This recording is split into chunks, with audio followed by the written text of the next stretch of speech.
back to the warning letter. And the title of this is Unapproved New Drugs, Misbranded, Adulterated Dietary Supplement. Okay, I'm just going to read over. So just an FYI, PCQI, FDA is not only looking at labels anymore, like going on the shelf and looking at that, or somebody picked up your product and reviewed it and sent it to FDA and basically says, hey, these claims are, they shouldn't be on this label. Now it's actually, they're very, very proactive. Here we go again.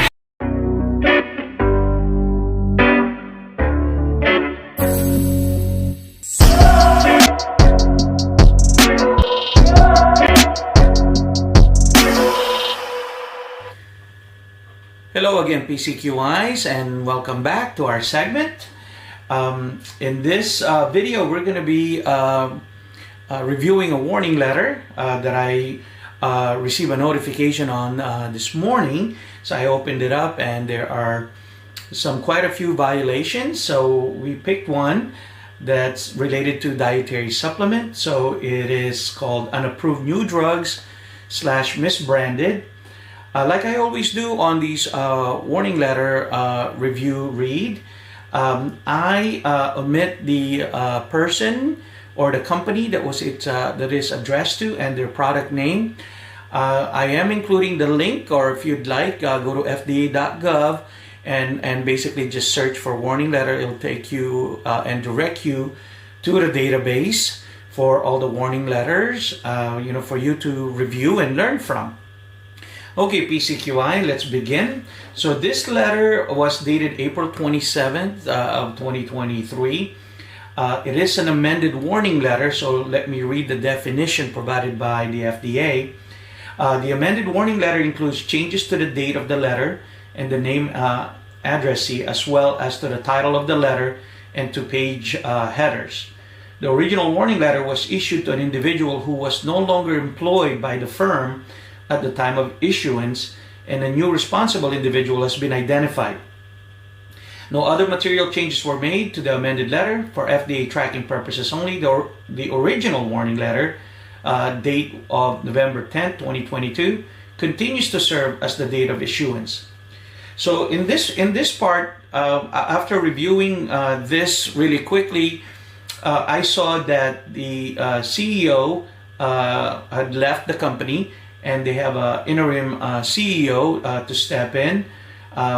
It doesn't say because of this or not, it doesn't disclose it, but the change of personnel does not remove the warning letter, so it's still got to be addressed. So I guess the FDA found out that there's an interim CEO, and they reissued the warning letter to the agent in charge, or the operator, which is in this case, it's this particular person. Okay, so it's addressed to him, and here we go. Basically says, Dear Interim Chief Executive Officer, the U.S.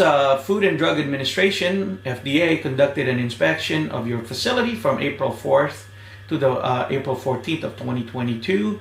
Based on inspectional findings and review of your websites, we have identified serious violation of the Federal Food, Drug, and Cosmetic Act, or the Act, and applicable regulation.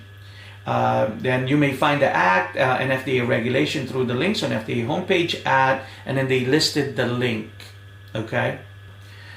Unapproved New Drugs. We reviewed your website November 2022, and we determined you take orders from your products. And basically they list the product names. We also reviewed your social media website at Facebook in September and November 2022, and we determined you direct consumers from your social media website to your website at www.com, where you take orders from those products. The claims on your website establish these products are drugs under Section 201, and then they list that whole slew of act. Because they are intended for use in the cure, mitigation, treatment, or prevention of disease. As explained further below, introducing or delivering these products for introduction into interstate commerce for such uses violates the Act. Examples of some of the website claims that provide evidence that your products are intended for use as drugs include studies, basically this is quote unquote, okay? Studies also show that green and black tea are helpful. Drinking 3 cups or more daily can reduce stroke risk by as much as 21%. The antioxidants and anti-inflammatory properties in tea help prevent intracerebral hemorrhages from occurring. So it basically has a lot of these drug claims, and the FDA. I'm not going to read all of them to you because there are several. There's one on turmeric about reducing the risk of strokes. These are actual quotation, I believe, from the social media or their websites and on their product. On capsule, they have adaptogenic herbs, and it's all these scientific claims on it. For healthy prostate, same thing. So these are dietary supplement that has a drug claim on them, and about joint pain. I'm just going through it, PCQI, so bear with me. If you want to read the full article, I'm going to include it on the description below, and it's also going to be part of this video. So just an FYI, PCQI, FDA's not only looking at labels anymore, like going on the shelf and looking at that, or somebody picked up your product and reviewed it and sent it to FDA and basically says, hey, these claims are, they shouldn't be on this label.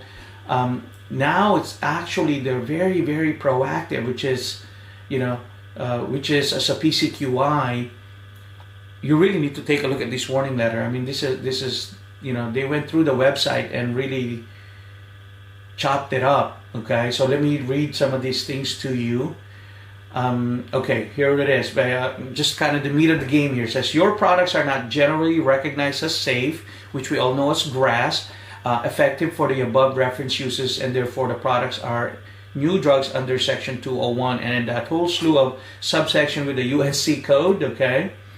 With certain exception not applicable here, new drugs may not be legally introduced or delivered for introduction into interstate commerce without prior approval from FDA.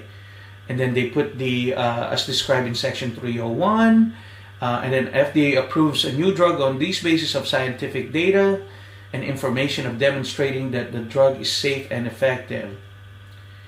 A drug is misbranded under Section 502 if the drug fails to bear adequate direction for intended use. Adequate direction for use means direction under which a layperson can use a drug safely and for the purposes for which it is intended. 21 CFR 201.5. Prescription drugs as defined in Section 503. And then that they're just throwing it at them at this point. Can only be used safely at the direction and under the supervision of a licensed practitioner.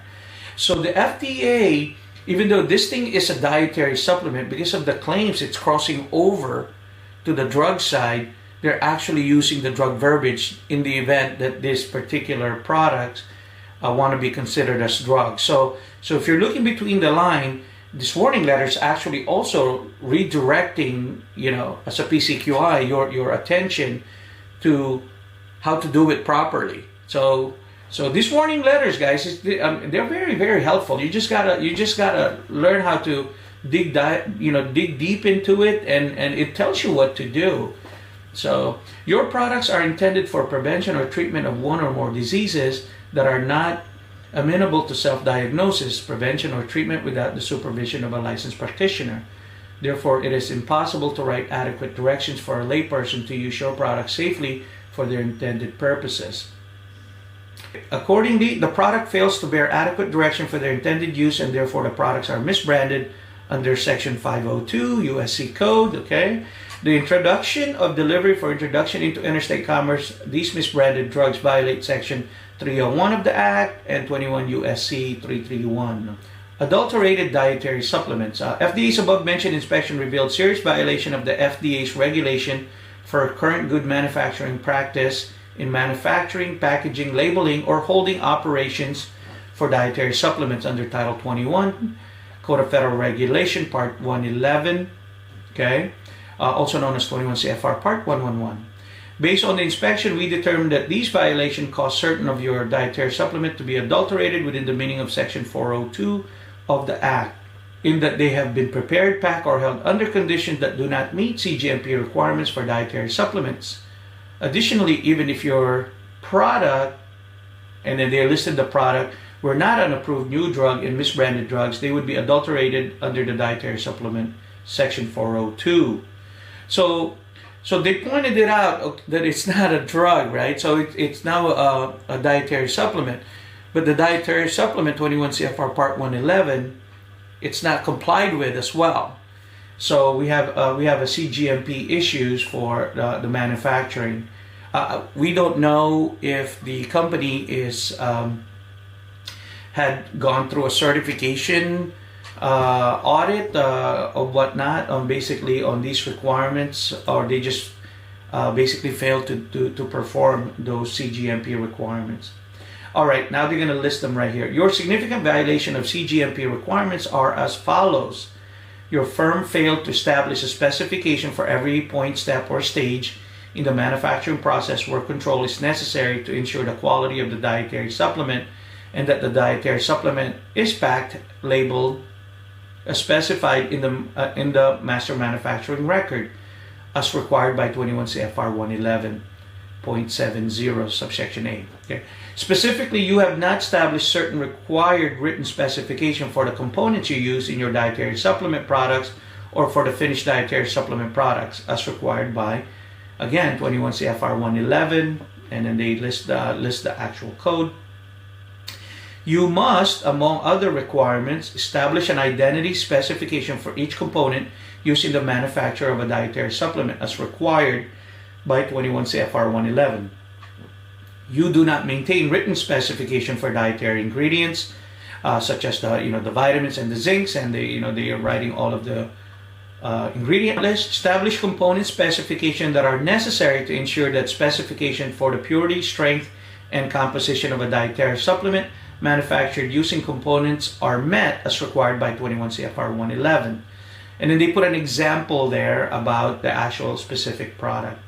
The next one is establish product specification for each dietary supplement that you manufacture for the identity, purity, strength, and composition of the finished batch of the dietary supplement, and for limits on those types of contamination that may adulterate or that may lead to adulteration of the finished batch of the dietary supplement to ensure that the quality of the dietary supplement as required by 21 CFR 111.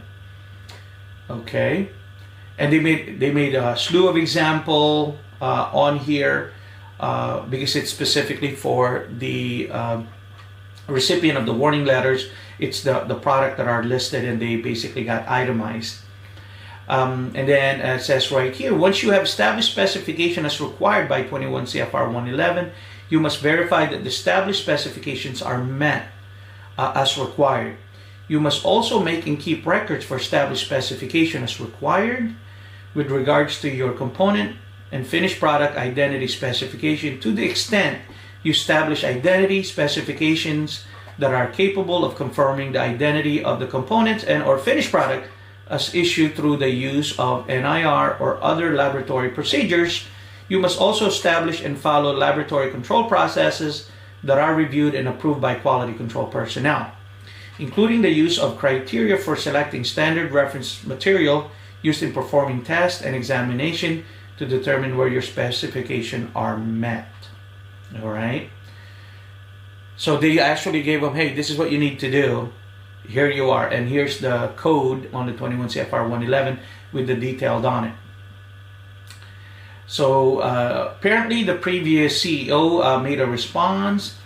So, or the new CEO, let's read this. It says, we have reviewed your responses dated May 5th, 2022 to June 6th, 2022, and then July, August, September, right? So there's multiple responses.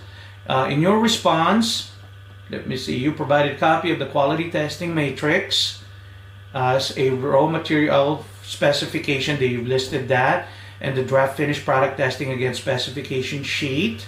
So there's a section here where the company or the firm had made some responses, and the FDA came back to. I'm not going to read the responses. Let's just take a look at what the FDA is letting them know.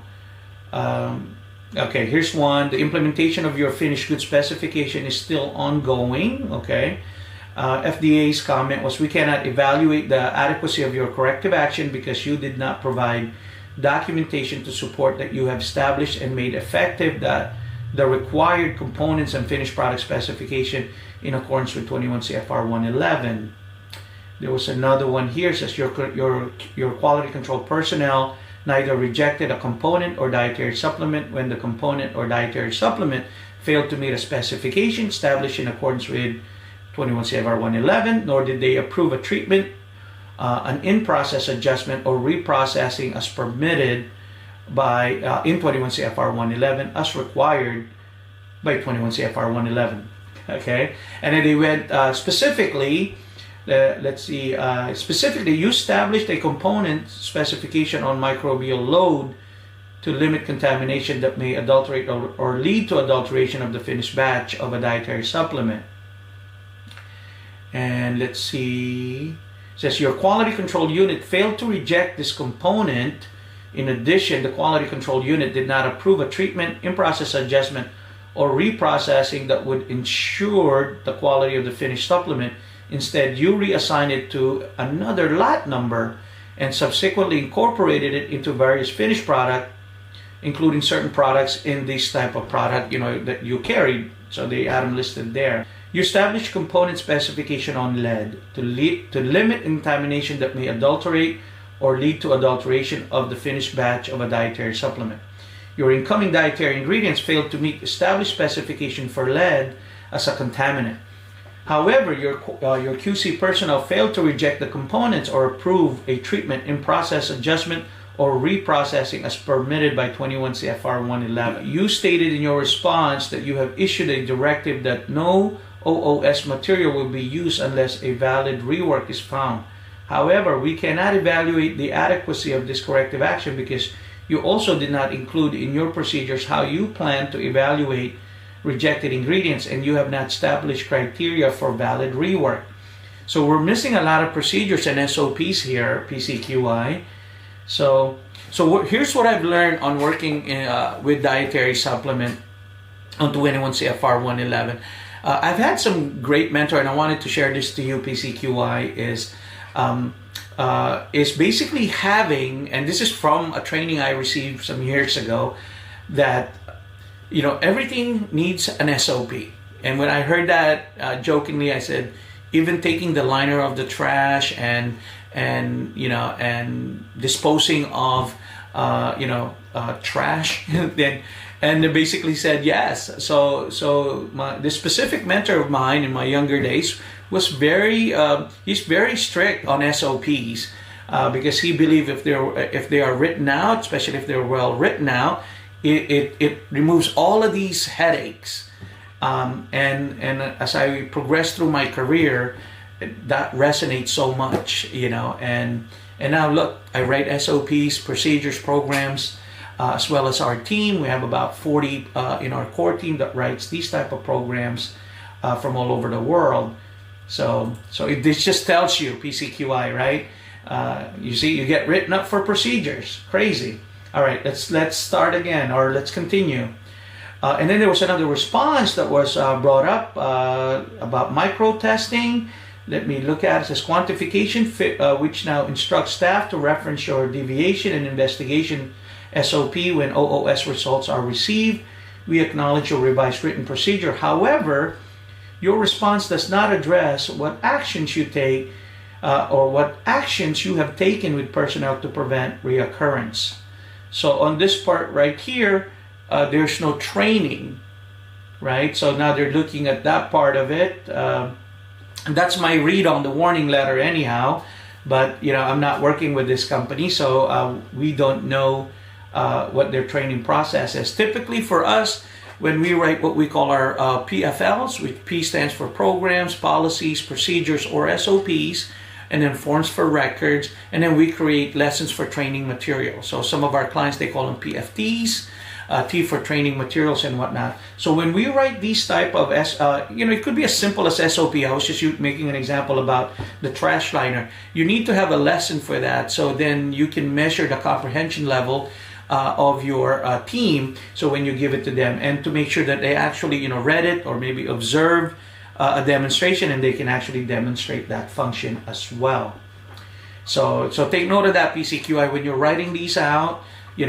Just kind of have a format, and don't forget training. As you can see, it came back to haunt this particular company. This letter is not intended to be an all-inclusive statement of violation that exists at your facility or in connection with your products. You are responsible for investigating and determining the causes of any violations and for preventing their reoccurrence or the occurrence of other violation. It is your responsibility to ensure that your firm complies with all requirements of federal law, including FDA regulations. This letter notifies you of our concerns and provides you an opportunity to address them. Failure to adequately address this matter may result in legal action, including without limitation, seizure, and injunction. And then they offer, the following comment.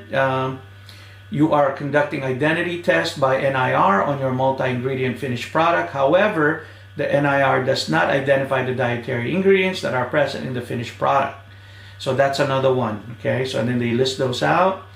And then please notify the FDA in writing within 15 working days of receipt of this letter of the specific steps you have taken to address any violations. Include an explanation of each step being taken to prevent the reoccurrence of violation, as well as copies of related documentation.